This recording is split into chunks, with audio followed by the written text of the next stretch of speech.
think that her drinking and her taking so many medications in conjunction with all the drinking and all of that made this major effect? Marilyn was manic depressive, and I think that's in a time where that wasn't the common terminology for people with emotional illnesses. So the pills and the alcohol make extremes of any kind of depression. So definitely, it takes longer to get out of it, and you reach for the bottle and the pills more often, and you feel depressed. So instead of working through why do I feel bad today, who's in my life that's making me feel bad, she just masked those symptoms all the time. Do you think if she wasn't drinking and she wasn't taking pills and she just continued her singing career, she wouldn't have felt this need for suicide or death in general? Yeah, I think that, well, with Marilyn, she was so troubled, honestly. She was so depressed. And I found it was the mother, not the father, that made the biggest impact on her. She always felt unwanted, and like she could never really have something of her own. And what happened with the drinking and stuff like that, and it was making her further down, that was just a spiral effect. Had she have gotten out of it, she would have... What Marilyn didn't have the tools to know was that the more she would take herself out of herself and maybe give to others and do something for others, had she have stopped being so selfishly motivated at all times, that would have been her saving grace, really, if she'd done something for someone else. But she couldn't. I mean, she's Hollywood-era movie star. There's always the next person to take your place, and she had to be Marilyn. I mean, how do you stop being Marilyn?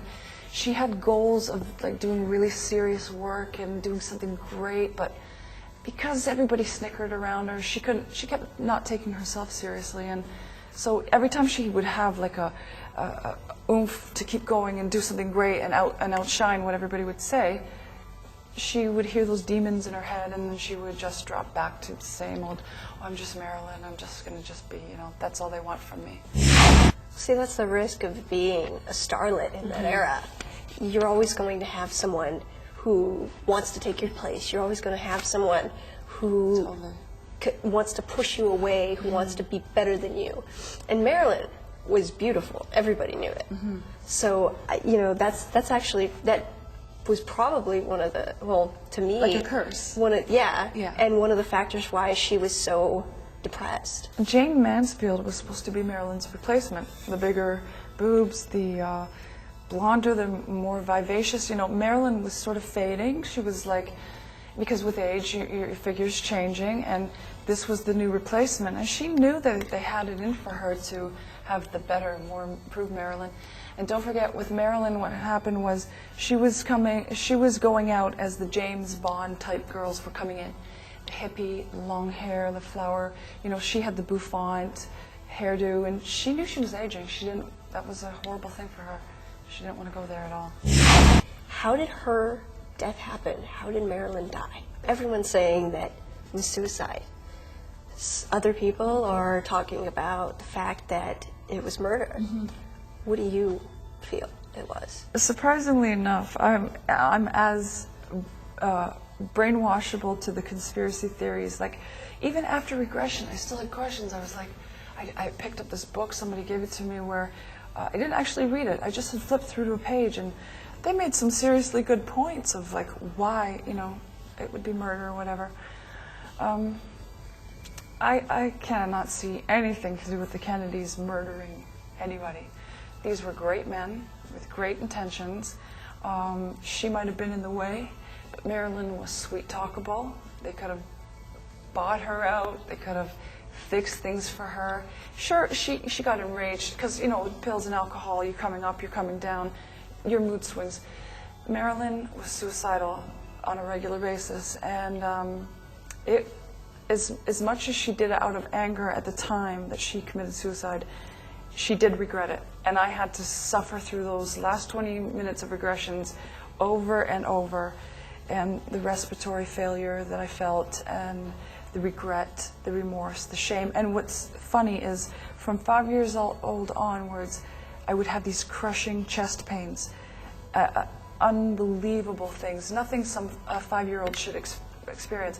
And it always was connected to remorse and shame and guilt for something. And I was thinking, what have I done? You know, why would I feel like that at 5 years old? I'm playing with dolls. There was no explanation for it whatsoever. And then only after, 25-something years of living through those crushing episodes, when we did the regressions, he unlocked that. He got rid of it. I had to experience the death for real. And it freed me of that pain. There were certain things in the room that dictated murder. I can't see anything that would dictate murder other than, okay, the one thing I noticed is that I regressed on Eunice Murray's role in this. The stories keep changing, but what I saw was an older lady feeling guilty for something she hadn't done. Now what happened was she said she had done something, but she hadn't actually done it. So now her lie had to be to cover up.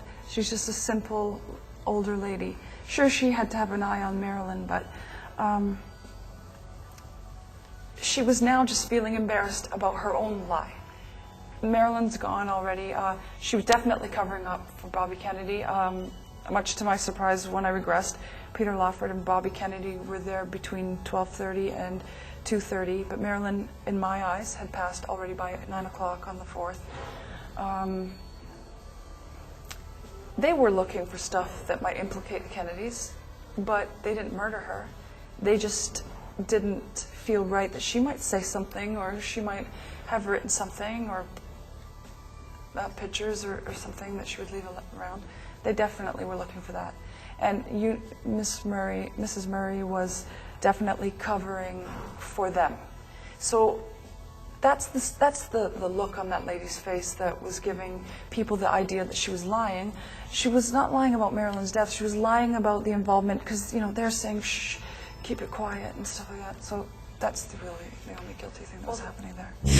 That, and they're powerful people, so they can pretty much do whatever they want. For sure. And, people were in love with their presidents and their attorney generals and stuff.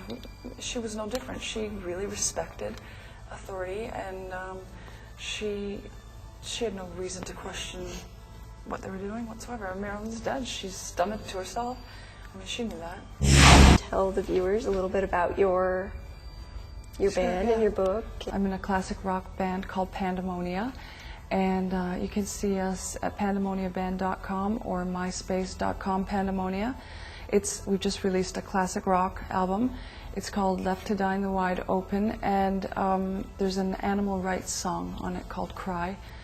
Proceeds go to animal rights. And for the book, Marilyn Monroe Returns, The Healing of a Soul.